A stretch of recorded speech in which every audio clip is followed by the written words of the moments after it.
Foundation అనేది సహస్ర foundation అనేది 2008లో start చేయడం జరిగింది. ఇది హైదరాబాద్ సాఫ్ట్వేర్ మరియు ఇంజనీరింగ్ కాలేజ్ విద్యార్థులతో పాటు ఏర్పాటు చేయడం జరిగింది. అదేవిధంగా ఈ యొక్క సహస్ర ఫౌండేషన్ ద్వారా 2 తెలుగు రాష్ట్రాలైనటువంటి తెలంగాణ, ఆంధ్రప్రదేశ్ దాదాపుగా 80 గవర్నమెంట్ స్కూల్స్లో sports materials, notebooks and school యూనిఫామ్స్లు, అదేవిధంగా మొక్కలు నాటే కార్యక్రమం కూడా స్టార్ట్ చేయడం జరిగింది.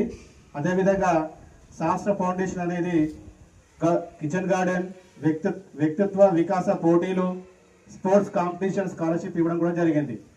అదేవిధంగా సహస్ర ఫౌండేషన్ ద్వారా 2 తెలుగు రాష్ట్రాలలో దాదాపు 100 రైతుల ఆత్మహత్య కుటుంబాలకు కూడా సహాయం చేయడం జరిగింది. అదేవిధంగా అనంతపూర్, మహబూబ్ నగర్, నల్గొండ, కర్నూలు, గుంటూరు జిల్లాలలో రైతు ఆత్మహత్యలు చేసుకున్నటువంటి కుటుంబాలకు వివిధ రూపాలలో వారికి సహాయం చేయడం జరిగింది. మరియు అదేవిధంగా వారి పిల్లలు చదువుకోవడానికి మరియు అదేవిధంగా జీవనోపాధి ఆర్థిక సహాయం చేయడం కూడా సహస్ర ఫౌండేషన్ చేయడం జరిగింది. సహస్ర ఫౌండేషన్ ఆత్మహత్యలు చేసుకున్నటువంటి కుటుంబాలకు ముఖ్యంగా కిరాణా షాపులు, అదేవిధంగా కంగన్ హాళ్ళు, అదేవిధంగా మేకలు, గేదెలు, బండ్లు మనం చూస్తూ ఉంటాం. అలాంటి వాటిని కూడా సహస్ర ఫౌండేషన్ అనేది ఏర్పాటు చేయడం జరిగింది. అదేవిధంగా హైదరాబాద్ సిటీలో కూడా ఇంకుడు గుంతులను, క్లాత్ బ్యాగులను కూడా గట్టిగా ప్రమోట్ చేయడం జరిగింది.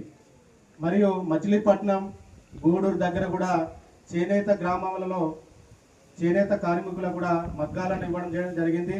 అదేవిధంగా పిల్లలు చదువుకోవడానికి ఆర్థిక సాయం చేయడం అనేది సహస్ర ఫౌండేషన్ చేయడం జరిగింది.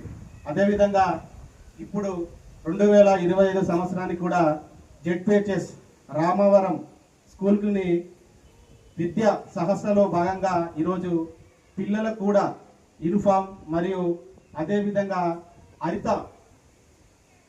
సహస్రలో భాగంగా మొక్కలు నాటే కార్యక్రమం కూడా చేయడం జరుగుతుంది. అదేవిధంగా ఈ సంవత్సరంలో పిల్లలందరికీ కూడా స్పోర్ట్స్ యూనిఫామ్, స్పోర్ట్స్ కాంపిటీషన్లు, అదేవిధంగా పిల్లల మధ్యాహ్నం భోజనం ఉపయోగపడే వివిధ రకాల కిచెన్ గార్డెన్ కూడా ఏర్పాటు చేయాలని సహస్ర ఫౌండేషన్ గట్టిగా నిర్ణయించుకుంది. అదేవిధంగా